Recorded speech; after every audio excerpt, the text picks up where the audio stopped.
할렐루야. 복되고 즐거운 거룩한 주일입니다. 지난 한 주간도 말씀을 따라 살게 하시는 하나님, 그 주님의 뜻을 따라 성실한 믿음으로 순종의 삶을 살기를 힘쓴 성도 여러분, 다시금 주님 앞에 나와 하나님 말씀을, 하나님 은혜를 사모하며 서 있는 여러분 모두를 주님의 이름으로 사랑하고 환영하고 축복합니다. 하나님 앞에 서 있는 우리 모두에게 하나님이 함께 계신 줄 믿습니다. 나아가 이 자리에 함께 계신 주님께서 우리의 삶에서도 함께 하심을 말씀하시는 줄 믿습니다. 그 음성을 통해 삶의 자리에서 하나님과 함께 동행하며 주님 앞에 기쁨으로 감사함으로 찬양의 예배를 드리는 거룩한 우리 모두가 될 수 있기를 주님의 이름으로 축복합니다. 이제 주신 말씀 신약성경 요한복음 2장 1절부터 11절까지 말씀으로 영광을 나타내심에 라는 제목으로 하나님 말씀 전하겠습니다. 우리 모든 사람들은 어디에서 시작되었는지 그 출발점이 같다라고 하는 사실을 우리가 믿음으로 고백합니다. 우리 모든 사람의 시작, 우리 모든 사람의 인생의 출발은 하나님께 있습니다. 하나님께서 우리 모든 사람을 주님의 형상을 따라 지으셨기 때문입니다. 하나님의 형상이라는 것은 하나님의 속성을 의미합니다. 하나님의 속성에는 많은 것들이 있습니다. 그 가운데 특별히 우리가 이 한 가지를 기억하며 살기를 바랍니다. 하나님을 우리는 삼위일체 하나님이라고 고백합니다. 성부, 성자, 성령, 세 위격으로 계시지만 분명 하나님, 한 분 하나님이심을 우리가 믿음으로 고백합니다. 이 믿음, 그리고 이 같은 고백은 항상 함께 계시는 하나님, 관계를 항상 이어가시는 하나님, 그 하나님을 우리에게 잘 나타내 보여줍니다. 그런 하나님께서 항상 함께 계시고 항상 관계 속에 거하고 계십니다. 그런 주님께서 우리와 함께 계신다는 것 또한 우리와 함께, 항상 함께 있고 우리와 관계하며 살기를 바라신다는 의미를 분명히 가르쳐 주십니다. 이런 하나님의 그 사랑을 팀 켈러라고 하는 목사님이 쓴 사랑으로 나아가는 오늘에 보게 되면 이렇게 표현합니다. 우리는 삶의 중심을 하나님께 두도록 하나님을 알고 섬기고 즐거워하며 닮아가는 것을 삶의 목적으로 삼고 열정을 쏟도록 지음을 받았습니다. 하나님은 우리 사람으로 하여금 서로 사랑하고 영화롭게 하는 존재로 살게 하셨습니다. 하나님의 우주적이고 무한한 그 기쁨과 즐거움을 우리가 고백하며 또 나아가 함께 나누며 살아가도록 지으셨습니다. 우리는 함께 춤을 추도록 지음을 받았습니다. 우리는 하나님의 춤에 참여해서 그분이 누리는 즐거움과 사랑을 함께 누리게 됩니다. 라고 합니다. 한마디로 말하면요, 하나님이 관계하시고 하나님이 함께 하시는 그 믿음 속에 살아가는 우리 속에는 하나님의 즐거움이 우리 속에 있다라고 하는 사실입니다. 하나님이 기뻐 춤추시는 것처럼 우리가 삶의 자리에서 주님과 함께 기쁘게 춤을 추며 살아가는 즐거움 속에 살게 하신다라고 하는 설명입니다. 하나님은 우리가 이런 믿음으로, 은혜로 살기를 원하십니다. 그런데 이 믿음을 우리가 고백할 수 없게 되었던 모습입니다. 죄가 우리 안에 하나님의 그 즐거움을, 하나님의 함께하심을 고백하지 못하도록 막아섰습니다. 모든 죄인은 하나님의 은혜 속에 설 수가 없었습니다. 그런데 하나님께서 그 은혜를 다시금 회복하며 주님과 함께 살아가도록 이 땅 가운데 예수 그리스도를 보내주셨습니다. 그런 주님을 통해서 우리에게 주시는 말씀이 오늘 우리에게 주어지고 있습니다. 이것을 통해 더욱 하나님의 기쁨에 참여하고 하나님과 함께 정말로 너무 즐거워서 너무 기뻐서 춤을 추는 인생의 삶, 한 주간의 삶이 될 수 있기를 간절히 소망합니다. 첫 번째로 하나님께서 우리에게 주시는 말씀입니다. 하나님은 영광을 나타내 보여주십니다. 아멘. 우리 함께 한 목소리로 고백하겠습니다. 하나님은 영광을 나타내 보여주십니다. 아멘. 오늘 말씀에 보게 되면 갈릴리 가나라고 하는 마을에 결혼식이 펼쳐지게 됩니다. 결혼잔치입니다. 모두가 함께 즐거워하고 기뻐하고 즐겁게 흥겹게 함께하는 자리, 그런 잔치 자리가 준비되었습니다. 그 자리에 예수님과 제자들 그리고 예수님의 어머니인 마리아도 초대를 받았습니다. 예수님의 어머니인 마리아는 먼저 이 잔치 자리에 가 있었습니다.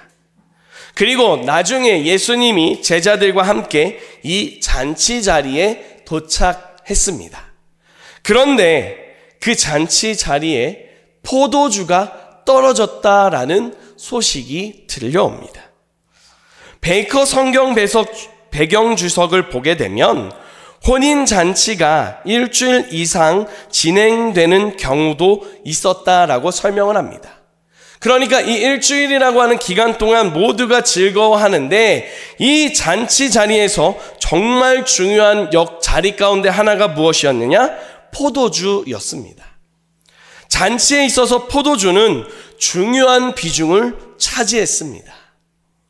그만큼 잔치에서 포도주가 떨어졌다라고 하는 사실은 굉장히 큰 위기요, 굉장히 큰 어려움이요, 문제라고 하는 겁니다. 나아가 베이커 성경 배석 주석에서는 이런 설명도 합니다. 잔치에서 포도주가 떨어지는 것은 사회적인 결례에 해당했다라고 설명합니다. 그러니까 지금 굉장히 큰 결례를 범하게 되었습니다. 큰 문제가 임했습니다. 왜 그러냐 하면요, 당시에 포도주를 누구나 쉽게 즐겨 마실 수 없었습니다. 포도주는 정말 값진 음료 가운데 하나였습니다. 그러다 보니 어느 곳에서나 쉽게 접하기는 어려웠습니다. 그러면 물처럼 포도주를 마셨다라고 하는 건 어떤 의미일까요? 포도주, 정말 온전한 그 포도주에 물을 타서 음료와 같이 평소에 빵과 함께 먹는 일이 있었기 때문에 그런 설명을 하기도 합니다. 그러나 물을 타지 않고 보다 순도가 더 있고 더 즐거움을 줄 수 있는 그런 값지고 향기 나는 포도주를 맛볼 수 있는 것은 쉬운 일이 아니었습니다. 그런데 이런 포도주를 정말 즐겁게 마음껏 마실 수 있는 자리가 잔치 자리였던 겁니다. 그런 잔치 자리에서 이런 즐거움을 빼앗기게 되고 이런 어려움을 주게 되는 문제가 생기게 된 겁니다. 혼인 자리에서 함께 즐거워하고 기뻐하는 자리인데 실망감과 불쾌감을 느끼고 돌아가야 되는 그런 위기가 찾아왔습니다. 무엇보다 당시에 포도주는 삶에 있어서 즐거움과 사랑과 기쁨을 가져다주는 하나의 상징으로 사용이 되기도 했습니다. 더 나아가서 메시아의 시대에 임할 하나님의 복을 나타내는 상징으로도 사용이 되었습니다. 그러니까 이런 상징들을 나누며 이제 결혼하는 이 부부에게, 이 결혼하는 이 집안에게 하나님의 주시는 복이 임하기를 같이 즐거워하고 같이 노래했던 겁니다. 또 그들의 앞날 가운데 삶의 즐거움이 풍족하고 기쁨이 넘치기를 바라면서 같이 마시고 즐거워하던 것이 포도주였던 겁니다. 그런데 그런 포도주가 떨어졌으니 새 출발하라는 이 가정이 삶에 대한 즐거움과 사랑의 기쁨을 나누기는커녕 그런 모든 은혜가, 그런 즐거움이 사라지지는 않을까라고 하는 걱정이 찾아오게 되는 문제가 생긴 겁니다. 무엇보다 하나님의 복이 임하는 하나의 상징이라고 표현했는데, 하나님의 복이 임하다가 하나님의 복이 끊기는 건 아닌가? 그로 인하여 하나님과의 관계뿐만 아니라 부부의 관계도, 결혼식에서 참석하는 그 집안의 관계도, 또 함께 찾아온 모든 사람들과의, 손님들과의 관계도 큰 어려움을 맞이하고 깨지지는 않을까라고 하는 큰 어려움 가운데 나아가는 상황이 바로 지금 말씀 속에 나타나는 상황이었던 겁니다. 그런 자리에 지금 누가 오셨습니까? 예수님이 오셨습니다. 이런 예수님이 오셔서 그 자리에서 첫 번째 표적을 행하셨다라고 주님께서 우리에게 말씀해 주고 있습니다. 11절 말씀입니다. 우리 같이 11절 말씀을 한 목소리로 같이 읽어 보겠습니다. 예수께서 이 첫 표적을 갈릴리 가나에서 행하여 그의 영광을 나타내심에 제자들이 그를 믿으니라. 아멘. 표적이라고 하는 것은 예수님이 어떤 분인지를 보여주는 사건을 의미합니다. 그것을 통해서 예수님이 하나님 되시고 이 땅에 오신 메시아로서 구원자가 되신다라고 하는 사실을 분명히 보여주는 놀라운 일입니다. 특별히 이것을 오늘 말씀에 보게 되면 영광을 나타내셨다라고 표현하고 있습니다. 예수님께서 그 포도주가 떨어진 자리에, 문제가 생긴 그 자리에 영광을 나타내 보여주셨습니다. 이것을 통해서 하나님의 은혜를 그 자리에 전해 주셨다라고 하는 사실입니다. 영광을 통해 영광을 나타내심에 잔치 자리가 하나님의 은혜의 자리가 되었습니다. 하나님의 은혜는 관계의 회복을 의미합니다. 앞서 말씀드렸지만 포도주가 떨어지는 것을 통해서 모든 관계들이 깨질 위기가 있었습니다. 그런데 그런 관계가 깨지지 않고 유지되고 회복되고 더 하나 되는 은혜를 하나님이 허락해 주셨다라고 하는 겁니다.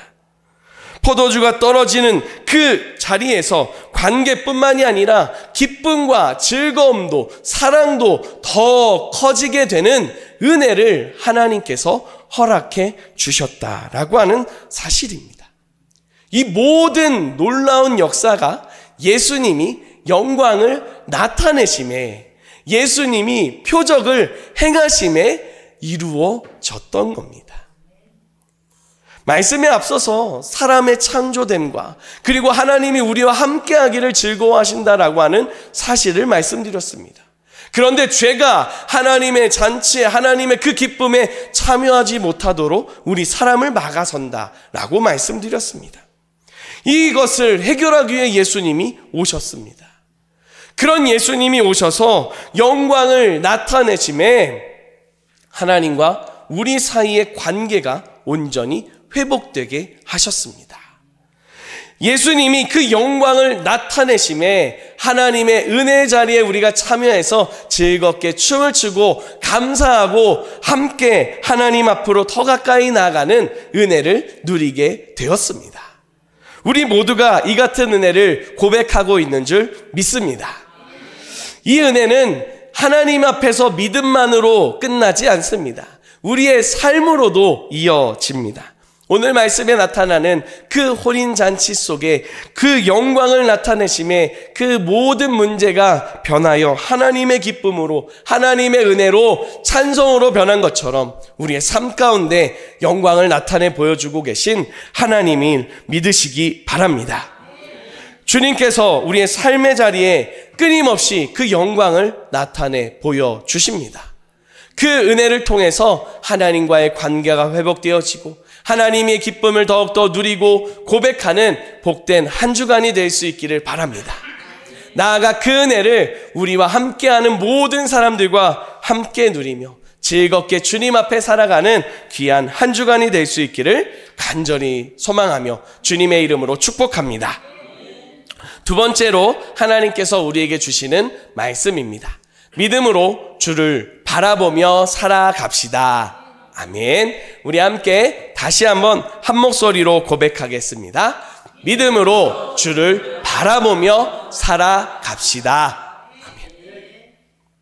예수님께서 영광을 나타내심에 그 자리가 은혜의 자리가 되었습니다.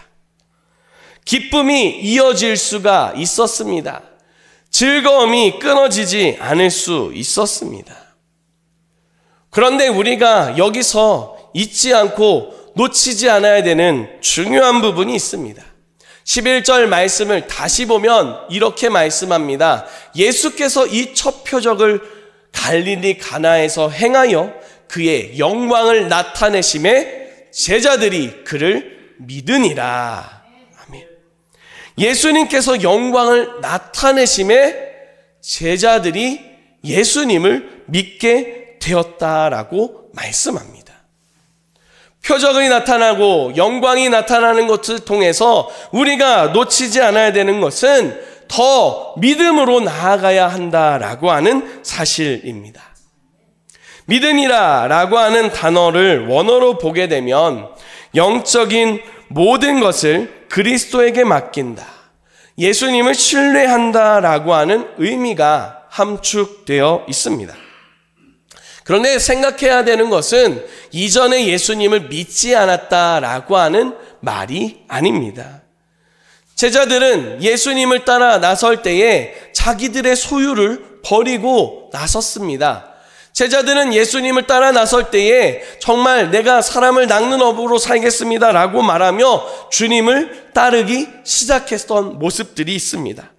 그러니까 예수님께 자신의 삶을 맡기고 예수님을 신뢰하고 따르는 모습이 분명히 있었다는 겁니다. 그러면 오늘 말씀에 나타나는 그를 믿으니라 라고 하는 것을 어떤 의미로 생각하면 좋을까요? 이것은 믿음을 더욱 고백할 때에 더욱 삶으로 믿음을 고백하게 되었다라고 하는 의미로 생각해야 합니다. 또 한 가지, 믿음이 더 성숙하고 자라났다라고 하는 의미로 생각해야 합니다. 다시 말해서 예수님이 영광을 나타내심에 제자들의 믿음이 삶으로 이어지기 시작했습니다. 예수님이 영광을 나타내심에 제자들이 그 믿음이 더 성숙하고 성장하며 더욱 주를 따라 살아가는 삶이 되어져 갔다라고 하는 사실입니다. 이 뒤로도 예수님께서는 표적을 여러 번 행하시는 것을 보게 됩니다. 그 같은 자리에 제자들은 예수님과 함께 있었습니다. 예수님이 행하시는 표적들, 예수님이 나타낸 영광을 나타내시는 그 모든 일들을 바라볼 때에 제자들은 점점 그 믿음이 자라갔습니다. 점점 예수님을 더 신뢰하고 예수님을 온전히 따라가는 모습이 되었고 삶으로 그 믿음이 나타나기 시작했던 모습이 잘 보여지고 있습니다. 요즘에 여러 책 가운데 특별히 김병삼 목사님의 모든 날이 은혜스럽다라고 하는 책을 보고 있습니다. 그 책에 보면 제자의 변화에 대해서 특별히 소개하는 부분이 있어서 이렇게 소개해 드리고자 합니다. 열심히 교회를 다니고 예수님이 좋다고 소리를 질러도 변하지 않는 사람들이 이해가 됩니다. 단지 자신이 좋아하는 것을 하기 때문이고 주님의 마음과 감정에는 별로 관심이 없기 때문인 것 같습니다. 예수님의 제자들이 3년 넘게 주님을 따라다니면서도 진리와 십자가의 복음을 깨닫지 못했던 이유는 자신들의 감정이 충실했기 때문은 아니었을까요? 요한은 우레의 아들이라는 별명이 있었습니다. 그랬던 그가 사랑의 사도가 되었습니다. 주님이 좋아서 따라다니던 그가 자신을 사랑하시는 주님의 사랑에 겨워서 그 주님의 사랑을 붙잡고 주님을 사랑하게 되면서 그렇게 변화가 일어난 건 아닐까요? 라고 하는 내용이 있습니다. 예수님을 따라다니기 시작했습니다, 제자들은. 그런데 예수님이 단지 좋아서, 그렇게 예수님이 하시는 모습이 좋아서 시작한 건 아니었는지 그렇게 설명을 하고 있습니다. 그런 모습을, 현대인을 살아가는 우리의 모습을 빗대며 이렇게 표현하고 있습니다. 열심히 교회를 다닙니다. 예수님이 좋습니다. 라고 소리를 내며 고백합니다. 그런데 그 삶은 어떤지를 들여다봐야 한다는 겁니다. 예수님을 좋다고 따라다니기 시작했던 요한의 모습이 처음에는 우레의 아들입니다. 우레의 아들, 번개의 아들이라는 겁니다. 천둥의 아들이라는 겁니다. 정말 그 성질이, 그 성격이 불같았다라고 하는 겁니다. 자기의 성질대로, 자기의 성격대로 행동하려고 하는 모습들이 여러 차례 나오는 것을 성경에서도 볼 수가 있습니다. 그런 요한이 예수님을 따라다니면서, 예수님을 믿으면서 성숙하게 되었습니다. 예수님을 따라다니는 그 믿음이 삶으로 이어졌습니다. 그러자 그의 삶이 변화가 일어났습니다. 더 이상 우레의 아들이 아닌 사랑의 사도, 사랑의 사람이라는 호칭을 받는 모습으로 변화가 일어났습니다. 그렇게 될 수 있었던 것은 그저 예수님 좋습니다라고 하면 예수님 따라갑니다라고 말하는 게 아니라 정말 진심으로 예수님을 사랑하고 그 말씀이 내 삶 속에 능력이 되기를 바라고 고백하며 믿음이 성숙하기 시작했을 때부터다라고 하는 사실을 분명히 보여주고 있습니다. 사랑하는 성도 여러분, 하나님이 여호와의 영광을 우리에게 나타내 보여주시는 줄 믿습니다. 예수님의 그 영광을 나타내 보여주시는 줄 믿습니다. 그 여호와의 영광이 나타나심에 우리는 더욱 주를 믿는 삶이 되어야 하는 줄 믿으시기 바랍니다. 예수님을 더 닮아가는 모습, 예수님을 따라가는 모습, 그 믿음이 단지 그냥 동떨어진 성경의 이야기, 단지 그냥 동떨어진 어떤 다른 훌륭한 믿음의 사람들의 이야기가 아니라 나의 이야기로, 나의 고백으로 나타나야 한다라고 하는 사실입니다. 오늘 우리가 보는 말씀 속에서 그런 모습이 될 수 있는 방법이 무엇인지를 보게 됩니다. 예수님이 그 가나의 잔치, 혼인잔치 자리에 가운데 도착했습니다. 문제가 생겼습니다. 그 문제가 생겼을 때 어떤 모습이 나타나고 있습니까? 먼저 도착해서 모든 상황들을 살피고 있었던 그 어머니 마리아가 예수님을 찾아갑니다. 그리고 예수님에게 말합니다. 포도주가 떨어졌습니다. 그런데 이 말을 듣고서 예수님이 여자여 나와 무슨 상관이 있습니까? 라고 말하는 것을 보게 됩니다. 여기서 여자여 라고 하는 것은 예수님이 어머니 마리아를 멸시하거나 업신여겼다는 그런 표현이 아닙니다. 도리어 이 여자여라고 하는 것은 더 존칭으로, 당시에 극존칭으로 사용되던 표현입니다. 정말 어머니를 존중하면서 말하고 있습니다. 그게 지금 우리하고, 그 일이 우리하고 무슨 상관이 있습니까? 라고 말하고 있습니다. 지금은 예수님과 관계가 없는 것처럼 보여지고 있습니다. 그러면 예수님께서는 아무 일도 행하지 않고자 지금 때가 되지 않았기 때문에 이 일을 행할 수가 없다고 말씀하시며 거절하기 위해서 이렇게 상관이 없다고 말하시는 걸까요? 아니요, 그렇지 않습니다. 예수님께서는 분명히 이곳에 상관이 있음을 아십니다. 이곳에 첫 번째 표적이 나타나야 된다는 사실을 알고 계십니다. 나와 관계가 없는 모습이 아니라 나와 함께하는 자들로 이들에게 능력을 행해야 된다라고 하는 사실을 은연중에 가르쳐 주고 있다는 겁니다. 그런 주님의 말씀을 붙잡고 마리아는 말합니다. 포기하지 않고 그것을 믿고 예수님이 놀라운 사실을 행하실 거라는 것을 믿고 예수님이 정말로 그 잉태되는 그때로부터 정말 하나님의 보내신 그런 귀한 그리스도라고 하는 사실을 믿고 하인들에게 말합니다. 이제 예수님이 뭐라고 말씀하시던 그대로 하십시오라고 말합니다. 우리는 여기서 예수님 앞에 믿음이 성숙하고 예수님을 따라서 살아가는 그 영광이 나타났을 때 믿음이 우리의 삶으로 나타나는 모습이 되기 위해 우리가 어떤 모습으로 살아야 되는지를 깨닫게 됩니다. 우리의 삶에서 우리가 무엇을 찾아가야 하느냐라고 하는 겁니다. 우리의 삶의 자리에 영광을 나타내는 것은 바로 살아계신 하나님이십니다. 우리의 삶의 자리에 영광을 나타내 보여주시는 분이 그리스도이십니다. 우리의 삶의 자리에 영광을 나타내 보여주시는 그리스도에게로 우리는 찾아가야 합니다. 그리고 그분께 우리의 삶의 자리에 문제가 있으면 이런 문제가 있습니다라고 고백해야 합니다. 이게 어떤 모습입니까? 이게 우리 신앙에서 흔히 강조하는 기도하는 모습이지 않습니까? 우리의 신앙의 성숙과 우리의 신앙의 성장은 기도를 통해서 이루어집니다. 우리의 삶의 자리에 하나님의 영광이 나타나고 삶의 자리에 변화가 일어나는 것을 믿음으로 고백할 수 있는 것은 기도를 통해서 이루어질 수 있습니다.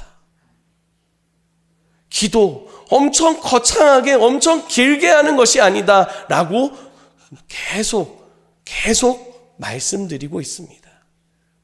비록 짧은 기도라 할지라도 진심을 담아서 하나님께 간절함으로 찾아가고 하나님께 진심을 다해서 고백하는 게 기도입니다.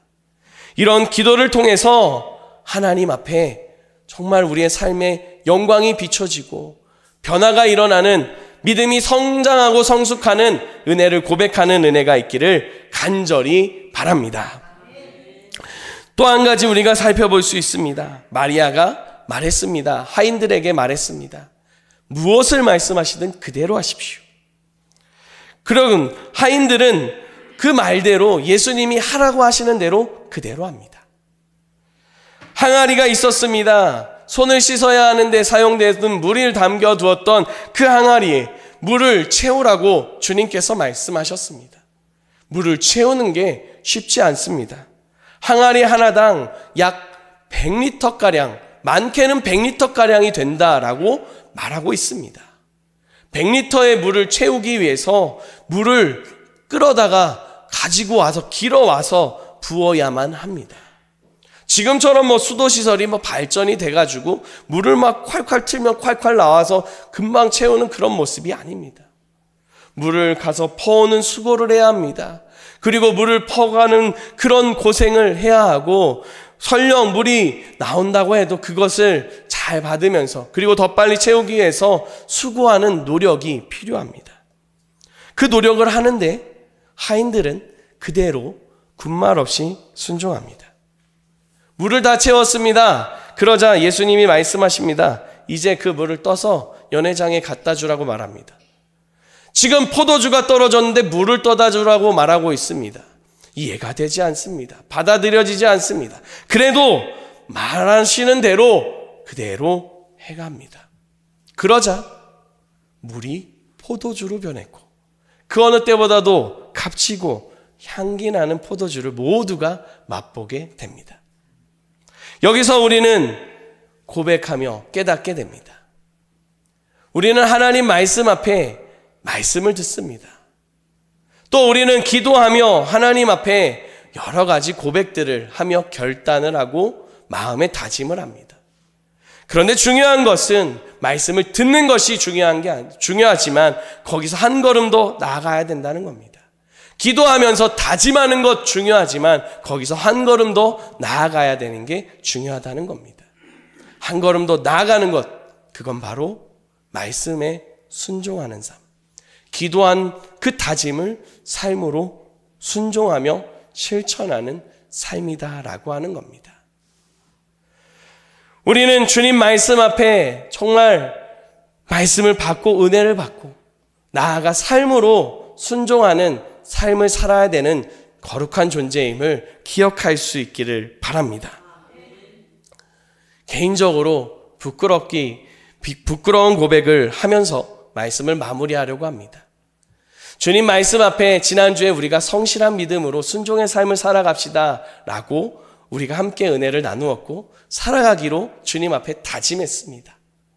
하나님은 제게도 주신 말씀이었습니다. 그 말씀을 따라서 성실한 믿음으로 순종해야지 라고 다짐했습니다. 그런데 아시다시피 제가 지난 2주 전부터 감기에 걸려서 참 많이 힘들었습니다. 이걸 빨리 회복해야 되겠다라고 하는 그런 마음에 괜히 더 게을러지는 시간들이 지난 한 주간에 사실 있었습니다.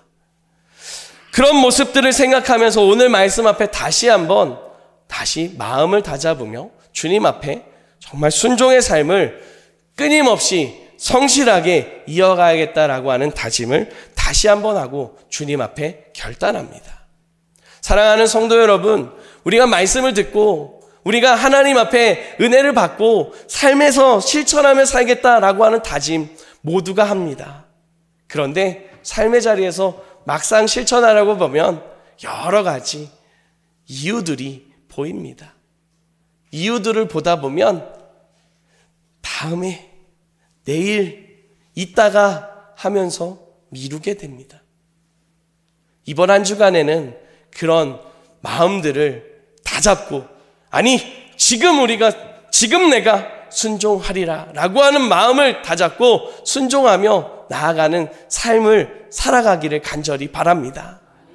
그런 모습이 우리의 삶의 자리에 여호와의 영광이, 그리스도의 영광이 나타나는 복된 은혜의 통로가 될 줄 믿습니다.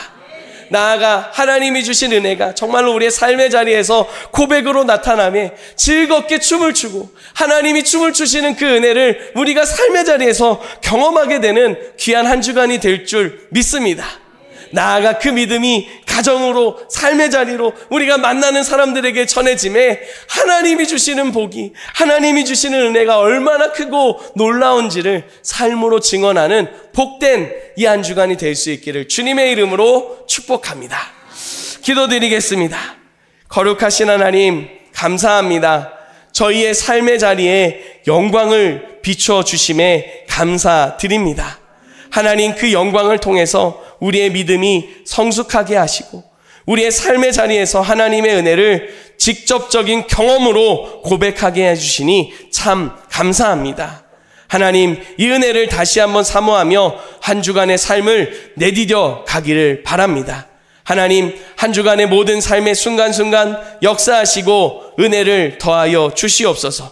주님의 영광이 나타나는 삶의 자리를 더욱 힘써 지켜가는 저희가 될 수 있도록 도와주시옵소서.